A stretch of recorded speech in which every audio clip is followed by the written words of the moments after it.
When I look back at how I started learning English speaking from absolutely nothing, it feels like a long journey, but also a very human and honest one.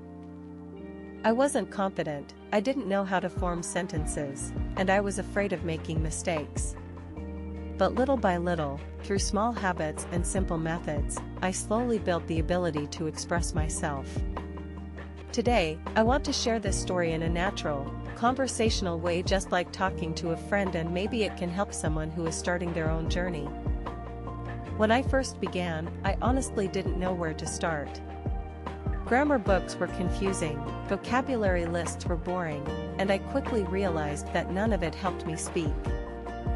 So the first thing I did was very simple. I started listening. Not studying, just listening.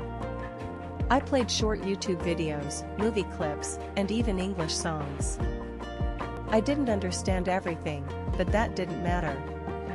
I was training my ears. I noticed the rhythm of English, the tone, and how words connected together. Listening became the foundation for everything that came after. The next thing I learned was to imitate. I didn't try to create sentences from scratch. Instead, I copied short sentences I heard from videos, very small ones, like "I'm not sure," "Let me think," "That sounds good," or "I don't know what to say." These were simple, but they were real. I repeated them out loud, again and again, until they sounded natural. Sometimes I practiced while walking, cooking, or taking a shower. I didn't care if the sentences were basic. What mattered was building the feeling of speaking English comfortably. After that, I started building a tiny speaking routine. Nothing big, just 1 minute a day. I would talk about something familiar, my breakfast, my plans for the day, or something interesting I saw. At the beginning it was extremely slow. I had to stop all the time to think. But even that 1 minute made a difference. It became a habit, and the habit removed the fear. I also learned that mistakes are not enemies. In fact, they helped me more than anything. There were many times when I said the wrong word or used the wrong tense. It felt embarrassing, but every mistake taught me something. I realized that native speakers don't care if you make mistakes, they care if you're trying to communicate. Once I understood that, I was no longer afraid to speak. Another important part of my progress was learning phrases, not single words. Words alone don't help you speak. But phrases give you a structure you can use immediately. Instead of memorizing book, time, or important, I learned phrases like "I'm wondering if," "I didn't expect that," "It depends on the situation," or "I'm trying to figure it out." These phrases made my English sound more natural, and they helped fill the silence when I didn't know what to say. Later, I started recording myself. At first, I hated my voice. I thought I sounded strange and unnatural.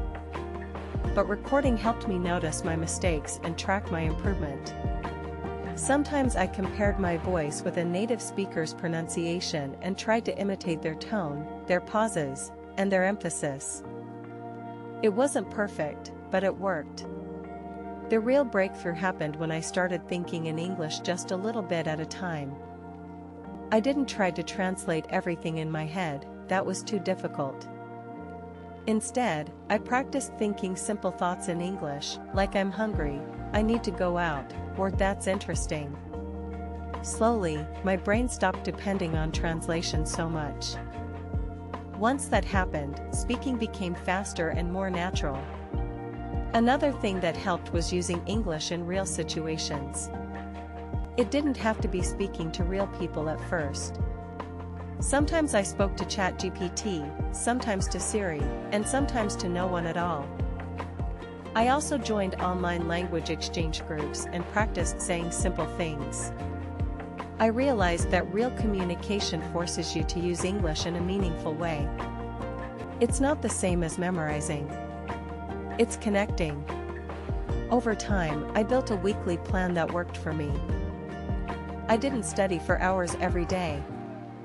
Instead, I combined different small habits: listening on Monday, speaking on Tuesday, learning phrases on Wednesday, shadowing videos on Thursday, reviewing recordings on Friday, and relaxing with English movies during the weekend.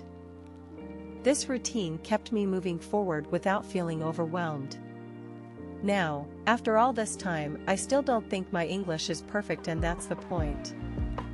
Language is not about perfection, it's about communication. I can express myself, share my ideas, make connections, and enjoy content that I couldn't understand before.